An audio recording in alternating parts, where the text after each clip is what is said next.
Factor. So this is one, like this would be from the first test, where I'm just gonna, and this is a pretty hard one. I mean, it's not that bad, but you gotta factor this completely. So you need to write it out in a form where if I were to multiply it, I would get that back. First step, what am I gonna do? What am I gonna do? No, I just factor it. You're gonna factor this completely. 3, good, I can undistribute a 3. If I undistribute a 3, what am I left with? 16x squared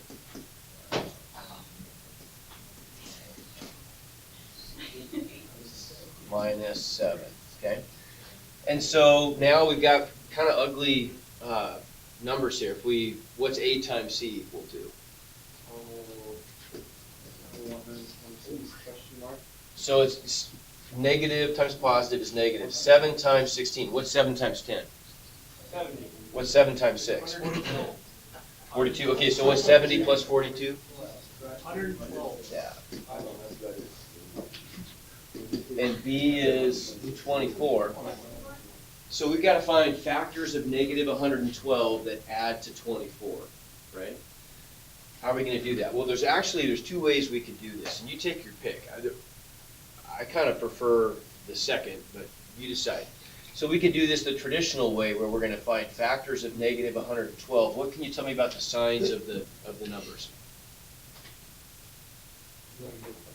Negative and positive, right? If they multiply to a negative, which one's bigger? Positive. Positive, because they got to add to 24, right? So we know we're going to get the bigger of the two is the positive. So if we pick the most extreme case, we get that. Now what's that add to? Way too big, right? Those are way too far apart. So we'd have to work our way down the list a little bit. So we can go down a little bit. Let's maybe pick a little better number. Like how about, I don't know, just 3? No, 3 doesn't go into that. How about 4? If we pick negative 4, what's that work out to be? So 27, okay, is that right? Yeah. Oh, what a guess. Is it 28? I think it is, I think it's 28. Yeah. Yeah, because that would make the number. And so those add up to 24, there's our winner, right? Okay, there's another way you can do this. That's fine to just use factors of negative 112. But you also could do it this way. You also could say, well, I know that if the numbers if one's positive and one's negative, and they add up to 24, what's that tell you about the size of the two numbers? I mean, like if I look at these two, 28 and 4, they're how far apart? 24, right? Does that make sense? If you know that if they're going to add to 24, the positive one has to be 24 bigger than the negative one, than the absolute value of the negative one, right? So another way you could do this is you could make a list of numbers that are positives and negatives that are 24 apart and see which one works, if any of them do, right? Like for example, we could do 29 and negative 5, right? Because everybody agree those add to 24. So we're just finding a list of numbers that add to 24. But if you look at their product, that product is too big, right? I don't care what it is. It's too big though, right? I'm going to get too big of a negative number. Does that make sense? 25 times, or 29 times 5 is going to give me negative 145. I only need negative 112. So I could work my way down the list. If I picked 27 times negative 3, that's going to be too small, right? I mean, it's negative, so I guess you could say technically it's too big, but the negative number is not big enough in magnitude, right? I'm only going to get, what, negative 81, and I need negative 112. And so then we could try 28 times negative 4 is just right. Okay, that gives us what we want, right? Either way you do it, doesn't matter. We get our magic numbers are 28 and negative 4. So now walk me through bottoms up. So we know we've got this 3 that's stuck out front that we're not gonna worry about, right? But with bottoms up, what do we do? What do we do to this part? Because that's the part we still need to factor. What do we do with our magic numbers?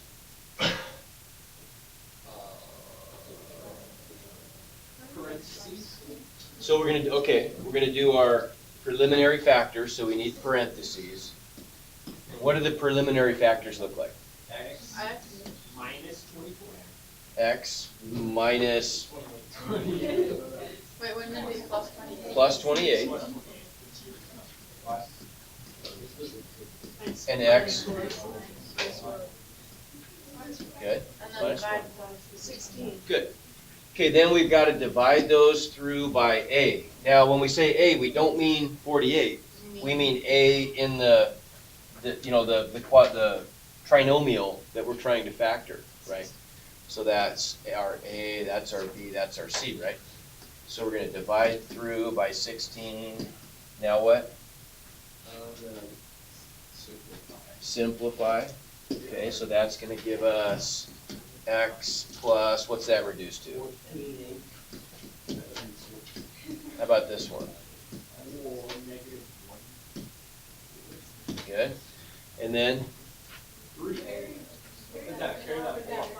bottoms up. And we got it. 4x plus 7, 4x minus So we get 3, the 4's gotta go there, the 4's gotta go there. So 4x plus 7, 4x minus 1. That's our your answer. final answer. That's your final answer. Yep. Okay? Make sense? How can we check this? No? You just do the problem again. Unfactor it, in other words, multiply it out. Good, you got it. So multiply it out. You can always check that pretty easily. So go through the process of completing the square. Now, this is not one, I'm kind of forcing you on this one to do completing the square. It's not, wouldn't be our probably preferred method in this case. Well, we'll see. No, I don't think it would be, right? You probably would do something else, but I'm forcing you to do it. So you gotta go through the process here on this one, and even though it's a pretty hard one, you gotta complete the square. What are you gonna do to complete the square? What's our starting point in completing the square?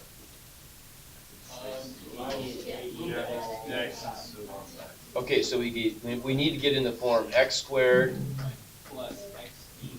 plus bx space equals number, right? Once we get there, we can complete the square. So to get there, what do we have to do?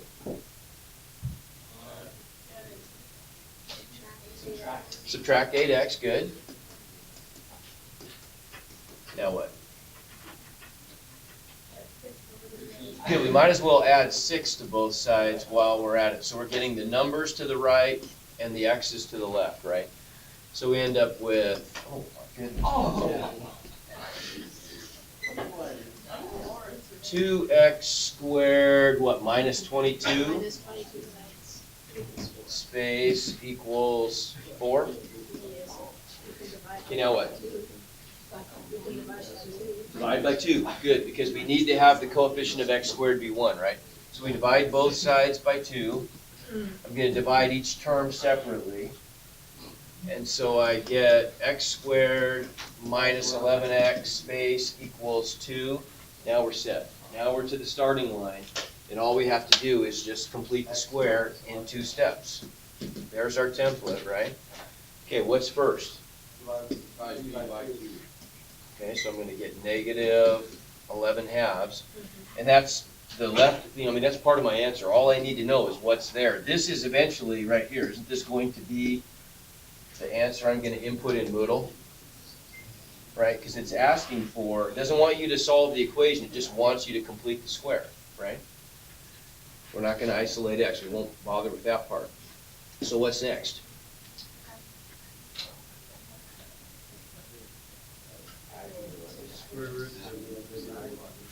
11 half squared. 11 half squared. Well, actually, a negative 11 half squared, but it's squared, so it's going to be positive. So I'm going to add to both sides. What is negative 11 half squared? 121 of course. Then you add that to the 2.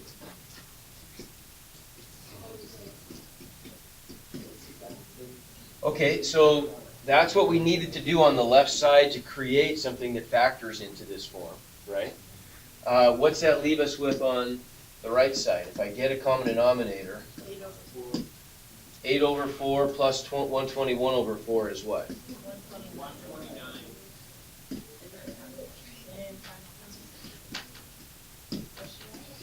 That's it. That's all we're looking for. Okay? Questions? No, sir. Okay? All right, so last one for the first test. This looks hard, but this is no big deal. What would we do if we had a situation like that where we got a bunch of separate terms that have fractions in them? Common denominator. Multiply by the common denominator. We're gonna clear the fractions. What would that be? Good. So we'll distribute a 12 through both sides.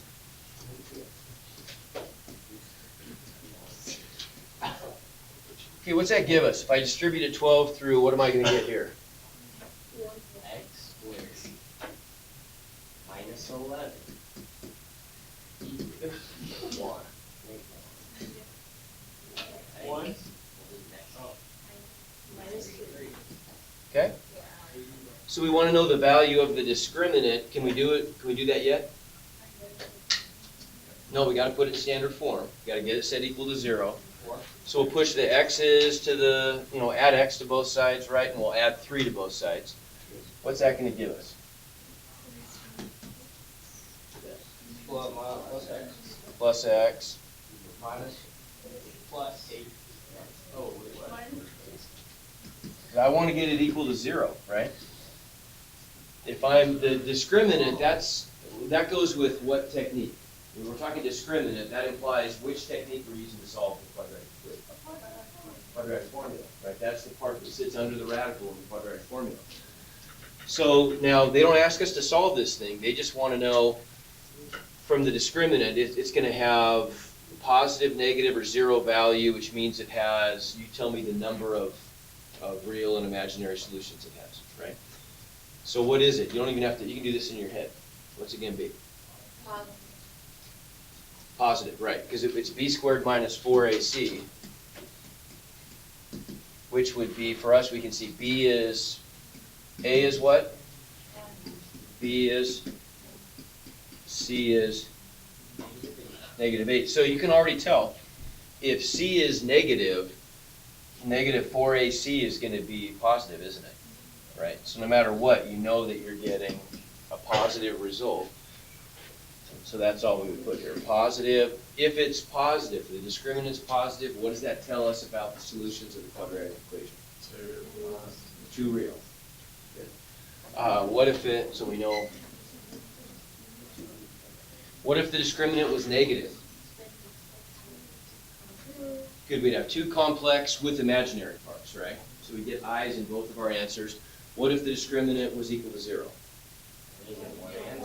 You get 1 answer, and what about that 1 answer? It's real. Yep. Okay, good. So that's the first test. No big deal. The second test. Let's talk second test. So this is just solving quadratic equations. You get to pick. Well, I'm only going to do ones where we're solving them, but let's kind of do both types of questions here. First of all, let's figure out what's going to be the best technique for this. This one's pretty obvious. What's it going to be? No. Isolate x. Directly. There's a single x, right? We just isolate x. Anytime there's a single x, the best thing to do for sure is just to isolate x reversing order of operations, right? What happens if you try to do square root on it? Say it again. What happens if you try to do square root? Well, you are going to do a square root, but you have to do it in the proper order, right? Let's go ahead and solve this one. So we know that the right technique is going to be, because I have a single x, the best way to do it is to isolate x, right? Now let's do that. So what are the steps going to be to get the x by itself? Okay, we got to subtract 7 because we're reversing PEMDAS. So we're working from the bottom up. So first we add subtract. So we're going to subtract 7. So we get 2 times the quantity negative 2x minus 2 squared equals what? Okay, now what? Divide by 2.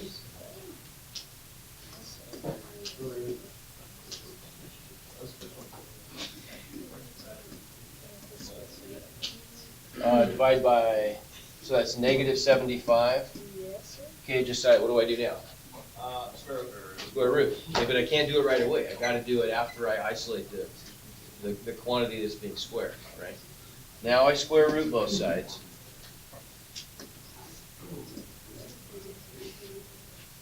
Okay, if I square root both sides, that undoes the radical on the left. That was the whole point, right? So we end up with negative 2x minus 2, and I don't really need the parentheses anymore. I'm gonna wipe with those.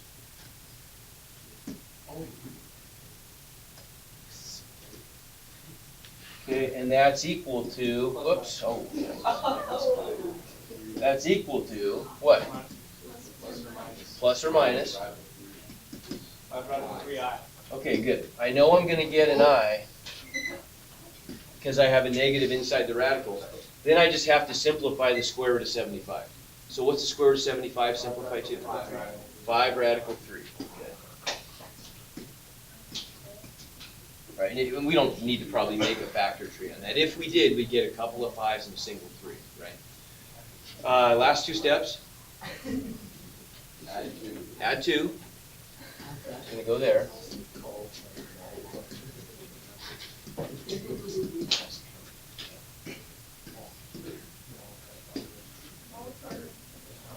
Okay, now what? Okay, divide by negative 2, but I gotta be careful with that, right? When I'm dividing by negative 2, and this actually happened, a couple times. A couple times on the first test, people tried to divide the latter term, the second term, by a negative, but we don't do that, right? We wouldn't say plus or minus a negative quantity. That's not considered simplified, so that wouldn't be correct, right? We want to, because we're going to have both a positive and a negative one there. We always divide the plus or minus term by the absolute value of that number, so by positive 2, right? So if we divide each side then, and technically I could write this as the absolute value of negative 2, but really I'm just dividing by 2. And we end up with x equals, what's this? 1, negative 1. Plus or minus 5 radical 3 over 2. Multiplied by I. I. Okay. Make sense? Thank you. Thank you. Okay. Oh, you can't do that. There's no problem there. How about that? Oh, Okay, what are we gonna do here first? put it into. Add 10x. We're gonna add 10x and, Subtract 290. well, I mean, I see why you might say that, but I'm gonna say no, because we don't know, you're assuming completing the square is what we're gonna do with this, right? We don't know that yet. Right, so let's put it into just standard form first, where it's equal to 0. So what am I gonna get? 95x? And then add, what's that gonna give me? 450? No. 450. Okay, now what? Now this is an important one.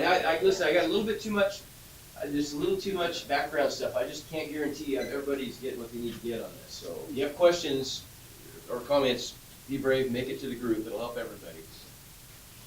Now what? Okay, factor out of 5, yes. I could factor out of 5, but because this is an equation, this is different than, we had a question back here a while ago where it said factor the expression completely. I would have needed to include the 5 in that one, right? This is different though, right? This is a situation here where we're just trying to solve this thing. So I could factor out the 5, that's fine. What am I probably gonna do to both sides if I factor out the 5? I'm going to end up dividing by 5 anyway, right? So we can see right away that all of those coefficients are divisible by 5. So let's just divide both sides by 5. Let's skip a step. You see the difference though? It's because we're solving an equation here, and we don't really care if we have that constant factor included. it's not gonna give us any solutions. So we don't need to bother with it, right? Does that make sense? Just kind of I mean, it's a subtle point, but it makes a difference. So if we divide each side through by 5,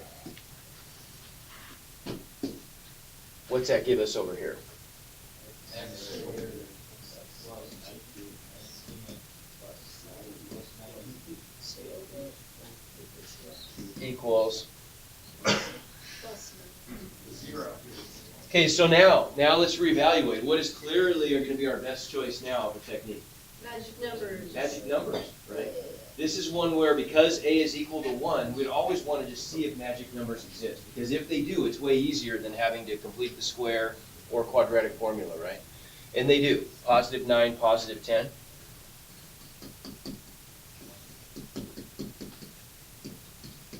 So what are my solutions?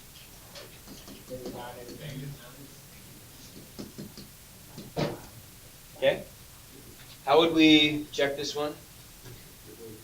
Plug it in. Plug it into the, not multiply it out on this one, just plug it into the original equation, right? You can check it. Okay? How about this guy? Okay, get everything on one side.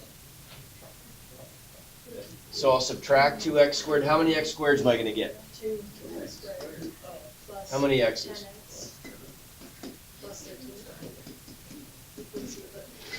Okay, so what is clearly the best technique this time?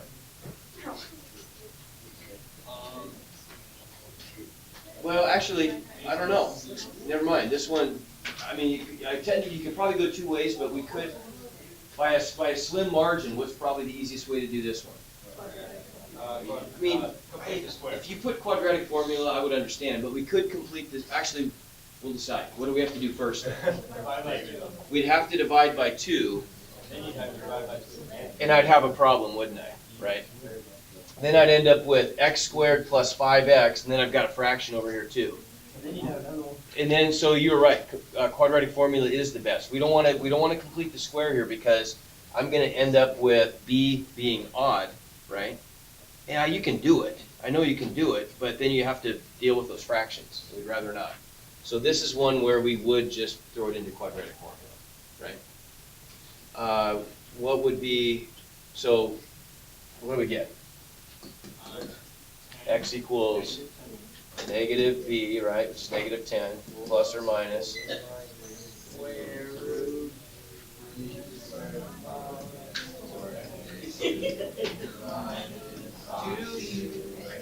There you go. And you guys can do that. Do we want to simplify that? Yeah. Ty said he did. What, say it again? Ty said he did. Okay, that's fine, we'll do it.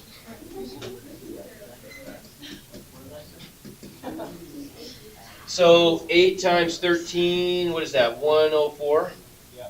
So I'm going to end up with 100 minus 104, so negative 4 under the radical. So I'm going to get Negative 5. negative 10 fourths plus or minus, what's that going to be? 4i. Not 4i, Radical.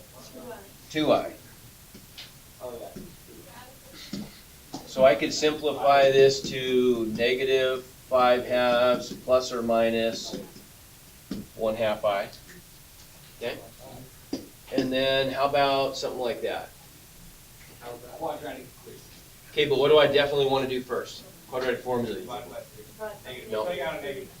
I want a to be positive, right? So the first thing I'm going to do here for sure is I'm going to multiply both sides by negative 1 and make that positive 3x squared plus 9x minus 2 equals 0. Okay, in the quadratic formula, can you think of a reason why that would be a good thing to do? Think about, you guys already told me. There's a lot of negatives on the bottom, Yeah, you're dividing by 2a. You don't want to go through the hassle of dividing by a negative because you've got that plus or minus there again, right? That's awkward, yeah. So we don't, it's just much easier. We always want to start with a being positive anytime we can in the quadratic equation. We put it in standard form. If a is negative, change all the signs, right? Okay.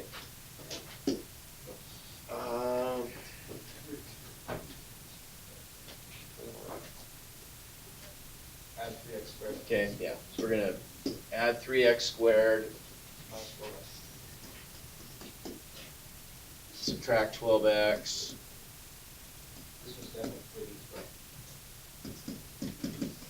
So yeah, this is one where we could complete the square. If we divide everything by 4, we're going to end up getting an even b. And that would be okay to do.